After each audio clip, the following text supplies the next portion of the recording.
Good evening, everyone. Welcome to the January 27 full board meeting of the Community Mental Health Board. And we'll begin the meeting with the reading of the mission statement by one of our board members, Nick Shermatero. Thank you, Madam Chair. Macomb County Community Mental Health, guided by the values, strengths, and informed choices of the people we serve, provides quality services which promote recovery, community participation, self-sufficiency, and independence. Thank you. Next is the adoption of the agenda. A motion to approve is in order. Motion to approve Phillips. Support O'Connell. Sorry, Any Chris. comments or questions on the agenda? Hearing none, all in favor signify by saying aye. Aye. Aye. Any opposed? And you know what, we should have inserted in here is a roll call. So without objection, let's insert the roll call here. We'll call it item 3A, because under the Open Meetings Act that's been approved temporarily, we need to have a roll call. If you could give your name and the location from which you are zooming in on this meeting. Someone, Sandy, available to- Okay, I'll just read through the list I have here then. Phil Kraft, Phil Kraft, attending remotely from Chesterfield Township, Macomb County, Michigan. Linda Bush, Linda Bush, attending remotely from Harrison Township in Macomb County, Michigan. Lori Phillips, Lori Phillips from Macomb Township, attending remotely from Macomb County, Michigan. Megan Burke, Megan Burke, attending remotely from Chesterfield Township in Macomb County, Michigan.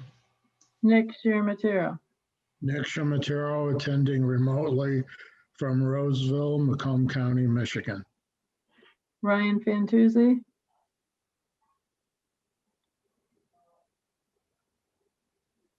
is Ryan here? I thought I saw him. I think he was frozen. He's here and he's unmuted. Ryan? I'm here. Oh, could you please just give us your name It and says where my internet, I'm sorry, it says my internet is unstable. Okay, Ryan Fantuzzi, Village of Romeo, Macomb County, Michigan. thank you. Dana Frears, Dana Frears, attending remotely from Fraser, Macomb County, Michigan. okay. Anthony Plua, Anthony Plua, attending remotely from Shelby Township, Michigan, Macomb County, Michigan. and Brian Nagovin, Brian Nagovin, attending remotely from Macomb Township, Macomb County, Michigan. Christopher O'Connell, Christopher O'Connell, attending remotely from Washington Township, Macomb County, Michigan. Selena Schmidt, Selena Schmidt, attending remotely from Shelby Township in Macomb County, Michigan. and I'm Kathy Vosberg, attending from Chesterfield Township in Macomb County, Michigan. Thank you, everyone. Next is hearing of the public. Is there anyone from the public that would like to address this board? You have 5 minutes to do so. Anyone from the public regarding any item on the agenda? Is there anyone from the public? Okay, hearing none, we'll move on to the next agenda item. There is still another opportunity at the end of the meeting if you would like to make public comments. Next is approval of the minutes of the full board meeting that was held on December 16 of 2020. So moved. Burke. Support Bush. Motion by Burke, support by Bush. Any comments or questions on the minutes? All in favor signify by saying aye. Aye. Aye. Opposed? Minutes are approved. Next is the approval of the standing committee meeting minutes of the program and budget meeting that was held on January 13 of 2021. Motion approved, DeGoven. Support Phillips. Okay, motion and support. Any discussion? Hearing none, all in favor signify by saying aye. Aye. Aye. Opposed? The minutes are approved. And next is item number 7, and there's a number of items here. There are items 7A through M were discussed and approved to send to this meeting. Is there any, but before, sometimes we take a motion on all of them. Does anyone have one that they would like to have separated out to hear more information?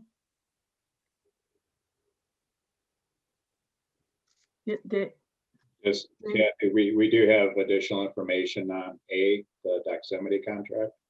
Okay, well, then why don't we start with seeing how it's top of the list. A motion to approve would be in order, and then we can discuss that. Motion to approve, Schmidt. Support from Kraft. All right, thank you. All right, so Dave, would you like to introduce or give the information or introduce who would be giving the information? Yeah, I'll kick it off. We had a lively conversation at the Program and Budget Committee about the Doximity contract, which is our selected platform for telepsychiatry. So I did reach out, and Thomas Cole, who you all know from our IT department, our award-winning Thomas Cole from our IT department. Right. And here we also have a Mr. Curtis Munlin from Doximity. So I would like to maybe pass it to Curtis for a brief update and then answer any other questions. Sure. Thank you for that introduction. Just to give you an update as to where we are with the actual agreement and then the process to get this live and launched so you can take care of the members of your community. But right now, we have drafted a contract, which you all have, and that contract extends licenses to everyone within your organization to have access to the Doximity telehealth platform, which is a very simple platform that is meant to be seamless for the patient, that all they need is a cell phone where they can receive a text message and a link to a web browser to join a video visit. We feel that that helps improve health equity because we don't require downloads or remembering passwords or downloading accounts or anything like that. We can get to the brass tacks of treating the patients that you all serve across your community, while giving your physicians the ease of use to be able to see as many patients as they need to in a very easy format for them. And then the final thing I'll say before I open the floor up to questions is you also have a very kind of team-oriented enterprise level agreement, so we can actually mimic the process that you all have where you may have multiple end users or physicians or employees touch the patient or meet with the patient at various times during the visit, and our capabilities support that. So at the end of the day, we are a physician first company that provided this platform for your physicians to continue to provide a seamless experience for your telepsychiatry practice. Any questions? Yeah, and before he jumps into questions, I do also just want to confirm, and since it was pointed out when we first looked at this product, is that one of the barriers sometimes is getting a hold of somebody in like a consistent way.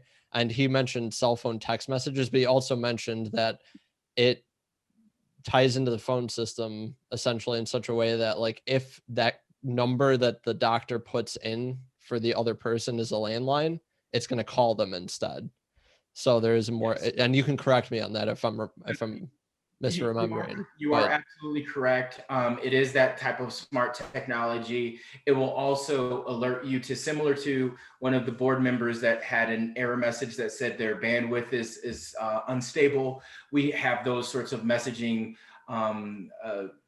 systems in the platform, whereas if the patient has a bad connection, the physician will be alerted that the patient has an unstable connection, it will degrade the quality of the video.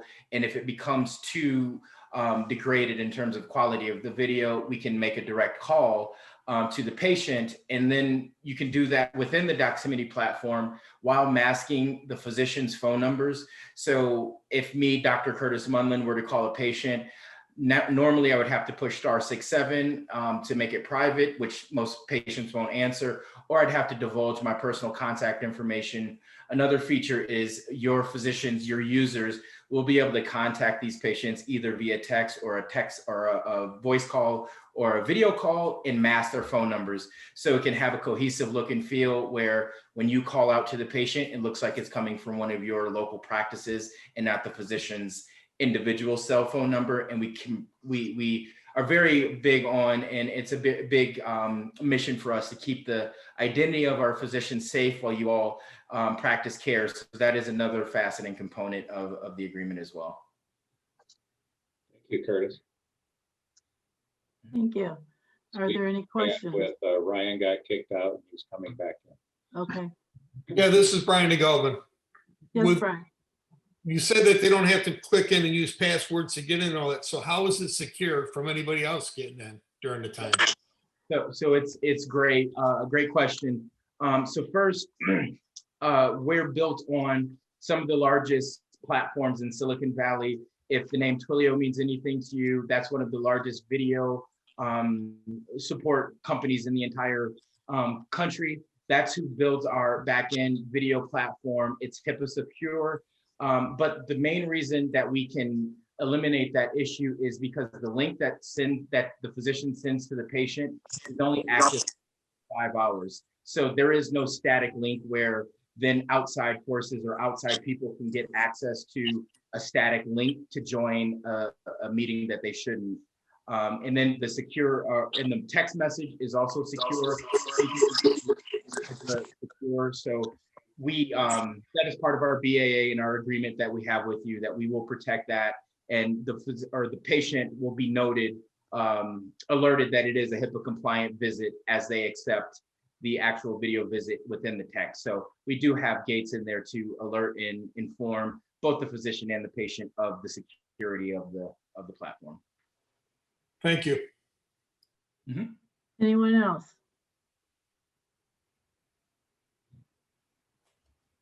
Any other board members have questions? Okay, thank you. Thank you for the additional information. We appreciate it. Thank you. Thank you. All right, we have a motion to approve the Doximity contract. All in favor signify by saying aye. Aye. Aye. Opposed? Contract is approved. Thank you all. Thank you. Next is, are there any other, well, next item B through M. that Madam we Chair, I'll make a discussed? motion to approve items B through M. Peggy's Support. motion by Kraft, support by Sierra Matero to. I have a question. I have on the agenda that I just got yesterday, I have an item N as in Nancy. Right, we're just going through M as in Mary. Okay. I didn't realize you wanted to leave N off. Okay. Yep. Is that Commissioner Kraft, is that what the letter M? M as in Mary. Yes, okay, thank you. Any additional questions? All in favor signify by saying aye. Aye. Aye. Opposed? All right, motion carries. All those items have been approved. Next is item 7M, and that is the request to approve the 21 Community Mental Health Board and Committee meeting dates. And it says times here. I don't see the time listed on the document, but I believe the intent is that the program and budget and the full board meeting would be at 6 o'clock. And other meetings of other committees would be at 8 a.m. Is that the intent? There's no other meetings on here, I don't think. Yeah, there's Recipient some recipient rights is at 8 a.m. 8 a.m. Okay, so what we see right now is the recipient rights times would be at 8 o'clock a.m. The program and budget and full board would be at 6 o'clock p.m. And any other meetings that would be called would be determined at that time. So our 7:30, our standing 7:30 is gone, is you're saying? Yes, it's been 8 o'clock.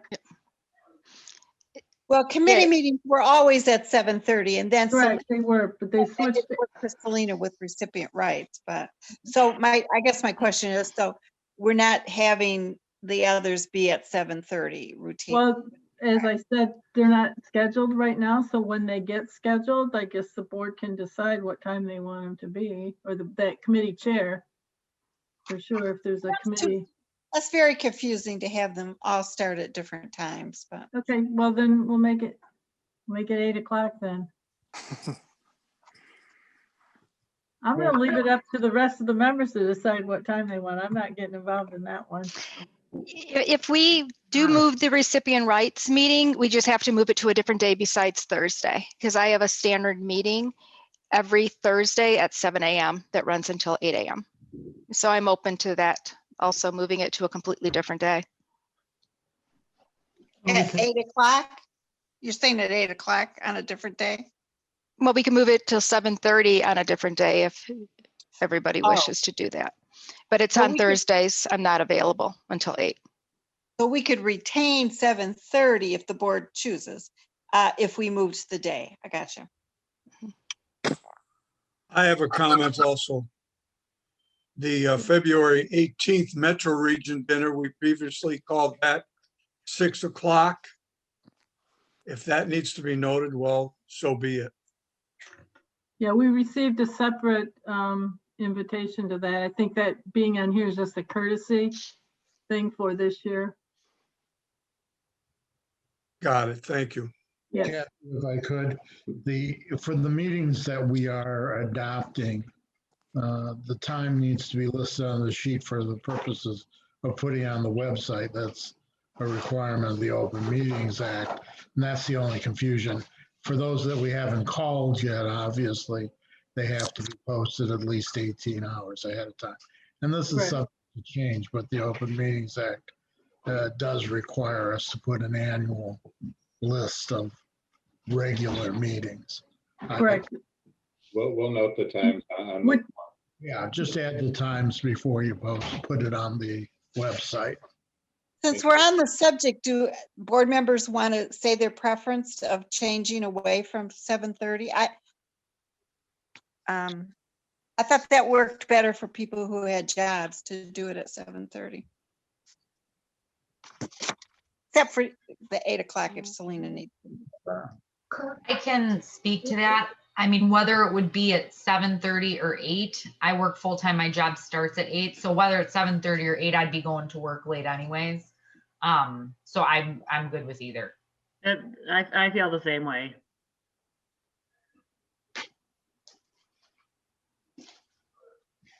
Well,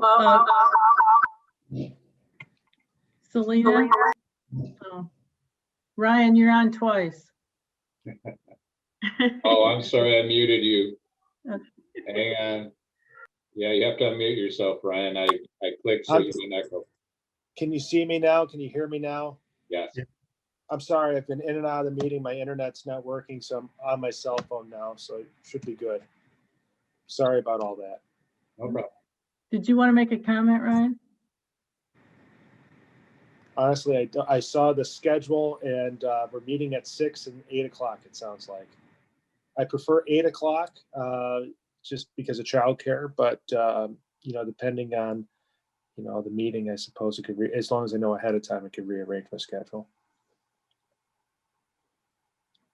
Okay, so currently, it sounds like we're good with the program and budget and full board being on those dates at 6 o'clock p.m. Right now, the program and budget, recipient right, when it is scheduled is on a Thursday morning at 8 a.m. Kathy, we Right. could put out a doodle poll after the meeting to get everybody's preference. That could be done, but we need to set a time tonight. We can always change that time, but for now, we have to approve a annual I calendar. heard most people say 8 o'clock. My only point was not a preference of 7:30 or 8. It was that they be at the same time, that they not all pick them as we go along, that But- we pick a date that our committees and subcommittees meet, and that it be either 7:30 Well- or 8 o'clock. And I heard 8 o'clock tonight, I think. I can make a motion if it would help, Madam Chair, for 8 Yeah, o'clock. right now, we don't have any motion on the floor, so. Oh, okay. So go ahead. So I would make a motion to approve that calendar with 6 PM being the board meetings in the evenings and 8 AM being other committee meetings in the mornings. I feel like I totally did not do the best at that motion. Support. I'm gonna stick with it. It makes sense.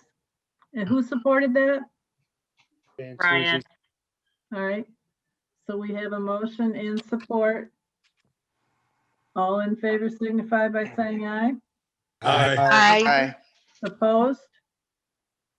All right, so in the minutes for this meeting, please need to reflect the times on this calendar as made in the motion. So thank you all. Next is item number 8, to receive and file the IR annual report and customer satisfaction survey. Move to approve. Support Support. Phillips. Okay, does anyone want to make any comments on that, Dave? Yeah, those were presented in the really thick packet at Program and Budget. In talking to some of the board members after the fact, there was a request to maybe highlight some of that a little bit more. We're happy to do that for you this evening. Cindy Connell, our Chief Quality Officer, is available. Or you can review them and just ask questions of Cindy after the fact. I'd move to approve items 8A and B. Support McGovan. Okay, any further questions or discussion? I have a question. So we're not having a presentation on those 2 items? I thought we were. So they're just in there again. Okay. It's board choice. Well, didn't we have the discussion program budget and you were just looking to see if there were additional questions? They were included in the program and budget packet, but it Right. was close to 300 pages. So they were just referenced. We can look at them in a little bit more detail, do a quick overview if you'd like. To me, there was really significant information, not as significant. There was information that I just wanted to make sure that people had seen and would ask questions if they had it. There were incident reports, there were the customer satisfaction with all the good information that we were highly rated in so many areas. So I thought that it would be a presentation, but if the board doesn't care to have a presentation, I would be interested in hearing, not necessarily to present all the information again, because we saw that, but what has administration learned from that on the plus side and perhaps on the need more work side, if any? If we could just have a few comments on that, would be helpful. Sure. Cindy, are you available? I am. Can you hear me? We Yep. can, Cindy. Okay, so the one area in the satisfaction survey that we have highlighted, I believe it was question number 7. And I'm sorry, I was going to do a short presentation at the program and budget. Oh, that's fine, Cindy. Yeah, just touch on it briefly tonight. Okay, so that one the question was, were you satisfied with the fact that you could reach a psychiatrist when you needed to? And the answer was beneath our pass-fail. So we have highlighted that with Dr. Serpa, and we're working on remedial action to make sure that whenever people feel that they need to talk to the doctor to get in for their appointment, that they'll be able to.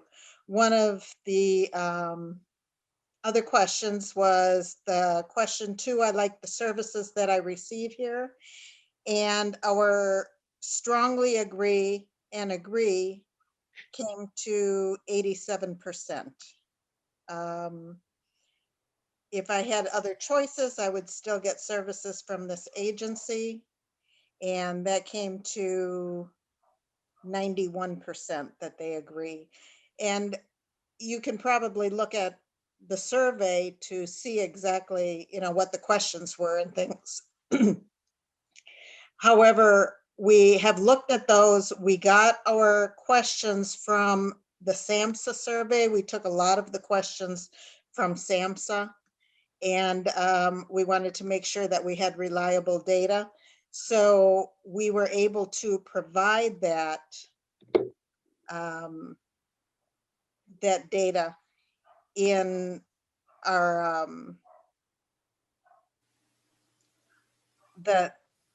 we wanted to make sure that we had reliable data. So we used the SAMHSA survey to go ahead and come up with our own questions. All of our questions were pass-fail at the 80% mark, and that was to ensure that we didn't take into neither agree or disagree in that. We just did the agree and strongly agree. So out of all of our questions, we were able to just identify the one question that was below our pass grade. We had over 1,000 respondents, which was really great, especially through the pandemic. In the past, we've had about 300, 400 across the board. So what we did this time was we took our satisfaction survey. We had a Survey Monkey. We had people answering it electronically according to the Survey Monkey. If they couldn't do it themselves, they would work on it with their case manager. If they preferred not to work on it with the case manager because of confidentiality, or they weren't comfortable saying that they didn't like their services, we offered them a paper copy, as well as we were able to offer them phone calls. So if they requested a phone call, we were able to have the ombudsman give them a call back. I believe there were 43 phone calls that we had them call back on and ask if there was additional information they wanted to give us, additional concerns that they had. So we were really proud of what we had done this time with our satisfaction survey. In the past, HSAG, which is our Health Services Advisory Group, had requested that we make our questions more difficult because we were passing all of them. So this time, that's why we took our questions off of SAMHSA and we made them more difficult. But we still did really well in it. I was very pleased with it. Any questions on that one? Just if I can interject, Sure. I goofed a little bit. Cindy is prepared to do a more detailed at the next program and budget committee. So if there's happy to answer questions now, but there'll be a deeper dive in February. Thanks, Dave. That's great.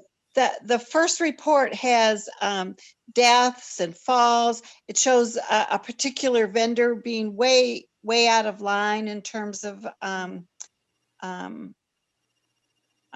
some of the incidents. So I really would like the board to have a presentation on it. I just think, well, whatever. I would think people would have questions about those kinds of things. And I will do the presentation next week, but Linda, just to set your mind at ease, some of those providers are because of the type of the consumer that they accept and Sure. treat, and the venue at which the treatment takes place. So if it's at a residential facility or a group home, the incidence of the frequency of those incidents increases dramatically. And that's why you'll see one vendor over another with higher or lower rates. Thanks, Cindy. Uh-huh. Great, thank you. I would just encourage board members, take another look or two at it. And if you have any questions, submit them to Dave so he can give them to Cindy, because if she knows what we're interested in, it helps her in her presentation as well. And then I'll do both the satisfaction survey and the IR. Great. Madam Chair, it's Selena. Can I ask a question, please? Sure. Cindy, when we have a vendor that, you know, kind of looks skewed, and when we investigate it a little further, we find that there are some quality issues. Yep. And we have conversations, do we ever put them on a performance improvement plan where, you know, we come in and audit them more frequently? You know, what kind of plans does it look like? You know, because providers are really hard to come by, and sometimes, you know, some of their quality measures can really get skewed and, you know, could be really high compared to somebody else, but the services, as you mentioned, are provided that we don't have other resources for. And so that partnership really still needs to be there. So how do we work with those vendors to get their quality up to what our standards are, not what they believe their standards are?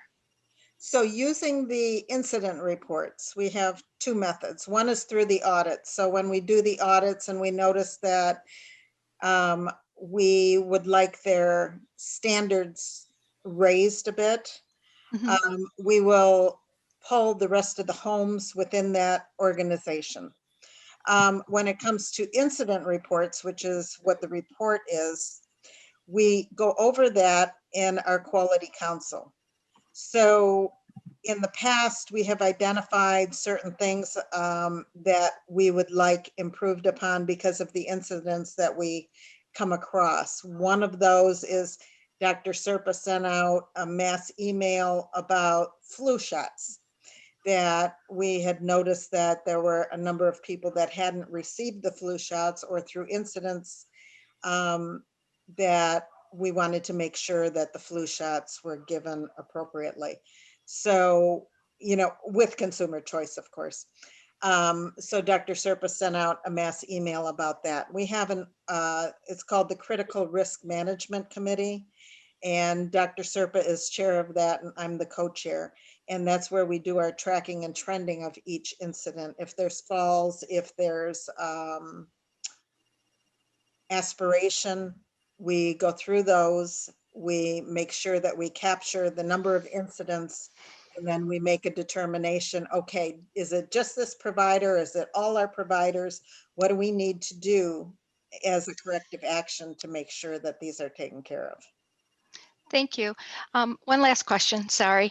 So when we have a particular vendor that has multiple locations, and we see a situation at one and a situation at another, do we then look at them as an entire entity, or do we look at them as just those two that have a problem and we don't pay attention to the other ones? No, we look at it individually, and then we look at it as an entire entity. We have had instances where we have stopped referrals, where we have looked at how can we sanction.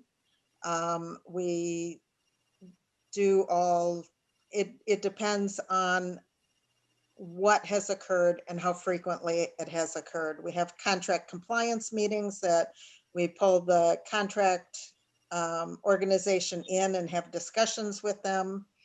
I see Dr. Serpa said we also did the best preventative practices series on vaccinations for high-risk individuals. for high-risk population and MCCMH expectations and guidelines in assisting the education of patients. So we are working on quite a bit of that. And like I said, Dr. Serpa is working, she's the chair of this committee, and she's working closely with a few of us to restructure, to make sure that we're addressing all of these issues, that we are tracking and trending appropriately.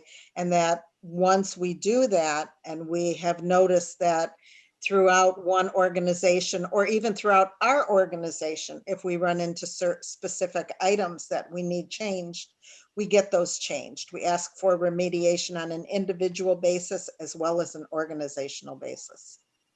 Thank you, Cindy, for answering those questions, and I look forward to your presentation. Okay. Thank you. Anyone else? Okay, we have a motion to receive and file these two documents. All in favor, signify by saying aye. Aye. Aye. Aye. Aye. Was somebody calling my name? Yeah, that was me. I just wanted to know if there was any comment from the staff on B other than the fact that we were accredited. If not, that's fine. Okay. All right, then we'll move on to item number 9, resolutions, which I am not aware of any. And item number 10, which is the voucher listings, motion to approve the payment of those is in order. So moved, Lua. Support, Burke. Okay, motion by Plua, support by Burke.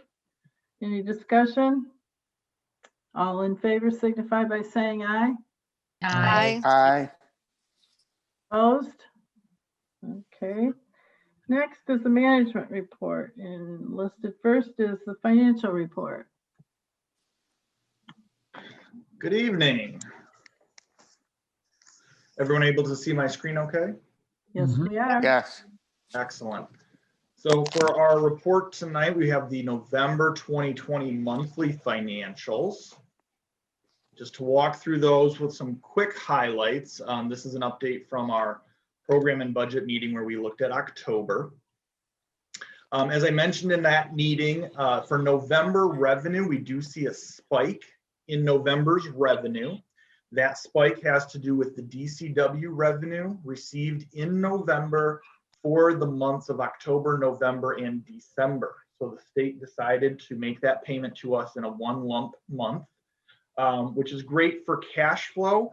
What it does to the financials for 1 month is it does make it look a little weird because we have basically extra revenue that's related to December in a month that's early. So we have some revenue with the expenses not being reflected. So it will make our surplus look a little bit bigger than it really should.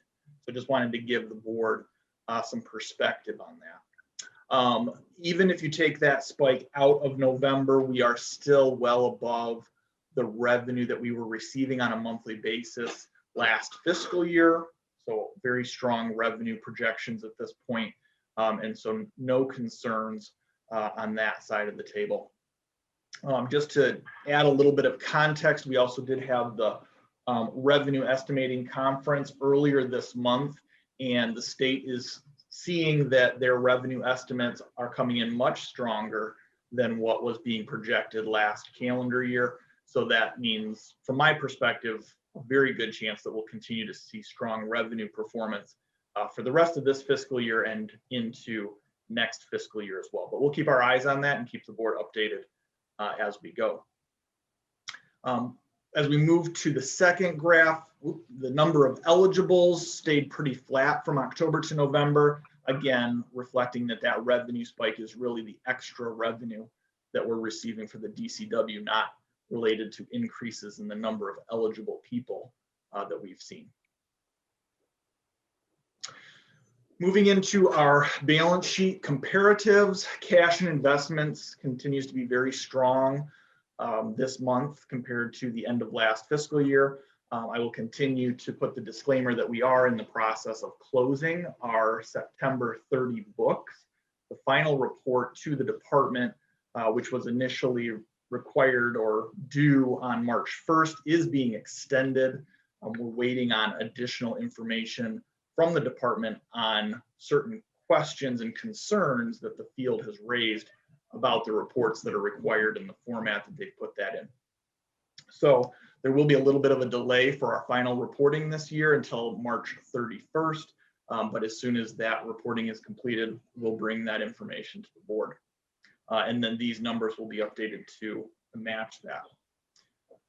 So cash and investments, very strong. Vendor payables up similarly because of some of the timing and closing procedures that we're doing. But net position continues to be very strong, and we expect it will close. 2020 will close strong, and we will see a strong close for 2021 as well. Moving to the income statement comparatives. Again, you'll see that we're seeing a big spike in capitation payments when comparing prior year to the current year annualized.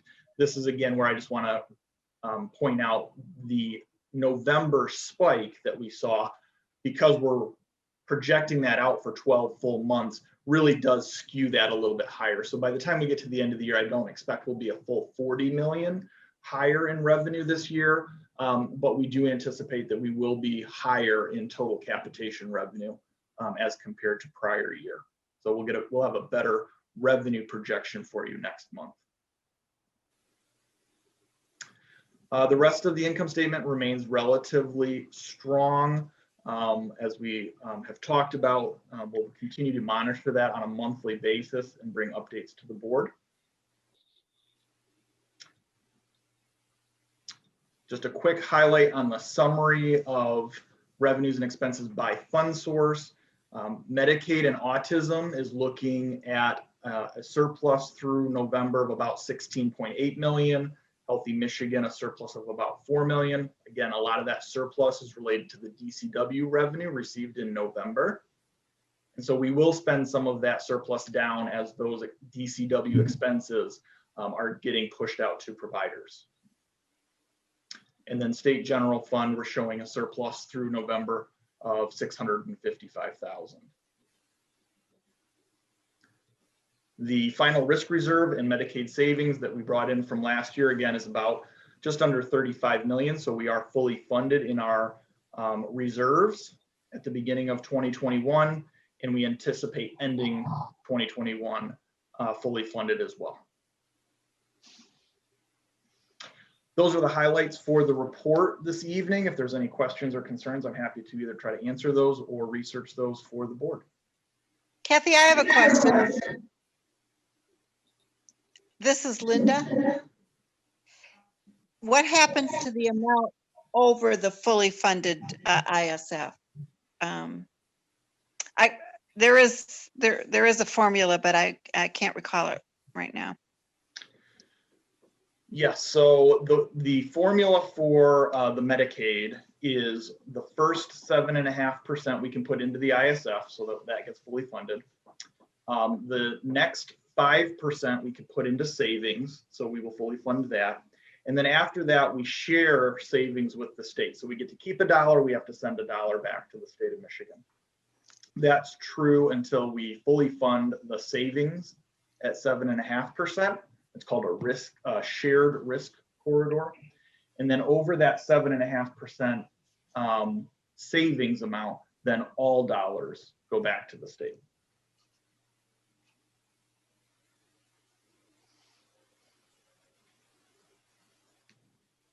Okay, so Linda, was your concern, was any of that, or your question leading up to that? Yeah, you know, it's been a while since we've had the problem of a fully funded ISF. So I'm sure the board's going to be concerned about giving money back to the state, so of Medicaid money. Right. Okay. Any other questions for board members? Okay. Richard, could you send a copy of that presentation to the office so it could come to each of us so that we have it for our records? Absolutely. Great, thank you. All right, we have did somebody make a motion? I don't think we have a motion to receive and file the report. We need one. Motion by Chris? Support by McGovern. All right, support by Brian. All in favor signify by saying aye. Aye. Aye. Opposed? All right, report has been received. Thank you, Richard. Appreciate it. Next is the CEO report. Good evening, everybody. Well, since we met last time, the big news is that Robert Gordon, the director of the Michigan Department of Health and Human Services, did resign via Twitter. I was actually in a meeting with folks from the state, so I can vouch for the fact that they were caught by surprise. About 20 minutes later, Governor Whitmer appointed Liz Hertel as the new director of the Department of Health and Human Services. And she is scheduled, Governor Whitmer is scheduled to give her State of the State address at 7 p.m. tonight. And we're tracking well to be able to watch that if you so choose. I was in a meeting with statewide meeting earlier today. There continues to be some, I call them rumblings of system redesign at the state level. Those have been consistent and fairly constant for probably a decade or more now at this point. The department is not endorsing anything right now. They are focused on their on the CCBHC demonstration project and as their path forward for integrated healthcare. And they do have a strategic plan that they have shared with the community. Al Jansen's comments earlier today was a focus on access as part of that strategic plan. And I'll speak to our efforts in that area next. As far as the for the CCBHC demonstration project, Michigan was approved as an expansion state.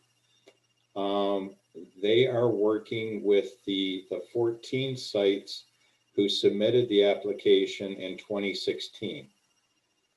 Luckily, we are one of those 14 sites. So we submitted in 2016. We were not selected, but because we are on that list, we are, looks like we'll have some opportunities coming, going into next fiscal year. What the state said today is that there will be a separate certification process for those CCBHC sites for sometime this summer. And they're looking at an implementation date of October 1st. So we will be getting constant updates in that area and I will share. For us here locally, as Richard mentioned, we continue to close out last fiscal year. We did have conversations with the county's finance about the $1 million of the CARES Act funds that were allocated over to us. Appears as if we spent real super close to that full 1 million, which was our goal, of course. That was the technology upgrades that Thomas helped us spearhead. So we were able to get hardware and software to our staff, to our doctors, as we touched on earlier in this meeting, to really, keep services intact as much as possible, given all these restrictions that we're living under. And we purchased our mobile health unit, which is still, we're finalizing the graphics wrap for that. So now I'll touch on the access points too. So we do have Chanel Moore is with us as our customer service point person now.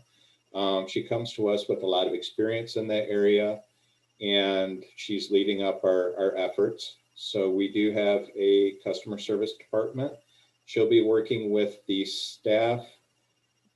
For those of you who've been here, the former access staff who are in the triage area will be just simply shifting over to a customer service role that is much better defined now. I mentioned the mobile health unit. One of the issues was what phone number do we put on that van?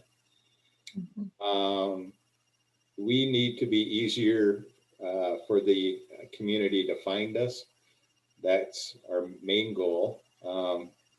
I know one of the board members mentioned, you know, if you're driving down 94 and you see a billboard, our public facing phone number is now going to be 1-855-99-MCCMH. So the 855 is a little weird. People are used to 800 or 888, but it's 855 number. And then it's simply 99 MCCMH. So you'll see that more and more on our the information that we're sharing with the community. And it'll be Chanel and her staff that will be answering that phone and customer service. And we're continuing to flesh it out from that point. Could you repeat that phone number, please? 855 99 MCCMH. Okay. So that'll be on the van along with our logo, the county's logo, of course. I did have a meeting with Don Brown, the chair of the Board of Commissioners. I mentioned our van purchase with the county's CARES Act dollars. He mentioned maybe the combining our efforts with the various commissioners in their districts to help us get out in the community. We'll be able to share information. So we'll be following up along those lines as well. Linda, your lead on the local library system was a great one, is a great one. So we're putting our plans together for where we will be traveling with our van and the type of information we will be sharing. Final note on access issues, talking to our larger front door providers about getting more intake appointments into our focus calendar to make sure people are getting in easier and have quick access to services. We were requiring a prior authorization for psychiatric services, and sometimes there were glitches. So it would have been the wrong code, the wrong program that was authorized. And by the time the various staff are going back and forth trying to get that corrected, it was causing some delays on behalf of the person served. So we just eliminated that this week, end of last week. The purpose of a prior authorization is to help us manage services. We have no concerns of overutilization of our psychiatric services. So we can simply switch that to a retrospective review and then make access to services that much easier. So we continue to do a lot of drill down for access, and we'll continue to report on that. It's one of those key performance indicators in our contracts about, percentage of people that are able to receive a service within 14 days, which is very generous. We definitely want to help people much sooner than that. So we're doing a lot of work in that area, and we'll continue to inform the board at these meetings, and we're getting the board work group meetings scheduled as well, where we can continue to get more detail. And that's my report. Great, thank you. Are there any questions?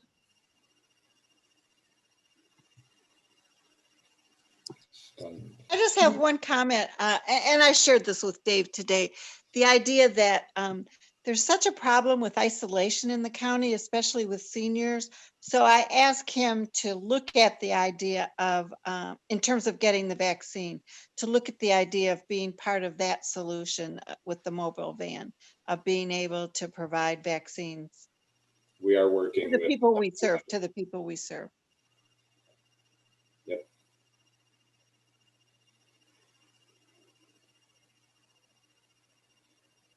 Thank you. Thank you, Linda. Any other questions? All right, thank you, Dave. Leads us to item number 12. Any other agenda items? Anything else from the board members? For future meetings? All right, hearing none. Hearing of the public. Is there anyone from the public that would like to address this board? I see Sean out there. Does he want to say anything? Oh, hi, Sean. Hi, everybody. Hmm. How you guys doing? Well, how about you? Been okay, been okay. Long time no see, you know. Did you want to make any comments? Yeah, I'll get to it. Just real quick, as usual, I just have a quick little report from CEO here.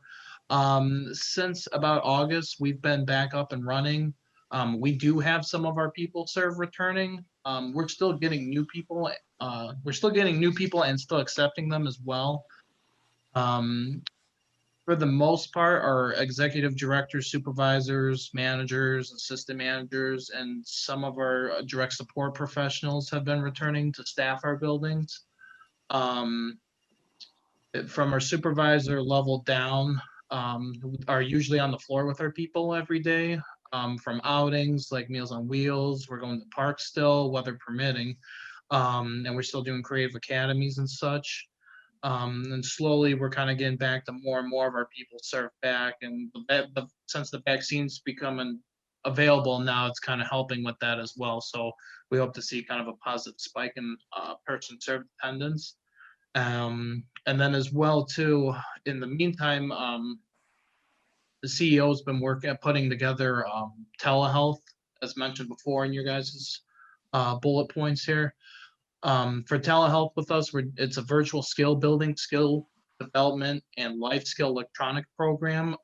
We're hoping to form connections with our people served that are still currently stuck at home.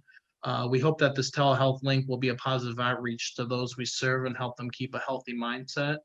Our telehealth link can already be found on our CEO website at creativeempowerment.org. That's about it. I didn't have a whole lot, but it's just nice to see everybody again. I hope you guys are all doing well. Great, thank you. And Sean, your name shows up, but could you please identify yourself for the record? Oh, yeah. Sean McGregor. I live in Macomb County, and I'm with Creative Empowerment Opportunities. Great, thank you.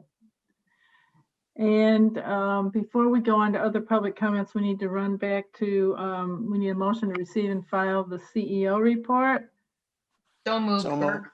Support O'Connell. Motion by Burke, support by O'Connell. All in favor? Aye. Aye. Aye. All right, that motion has, or that report has been received. Now Sandy can finish out her minutes. Thanks for the reminder, Sandy. And any other comments from the public? Are there any other members of the public who would like to address this board?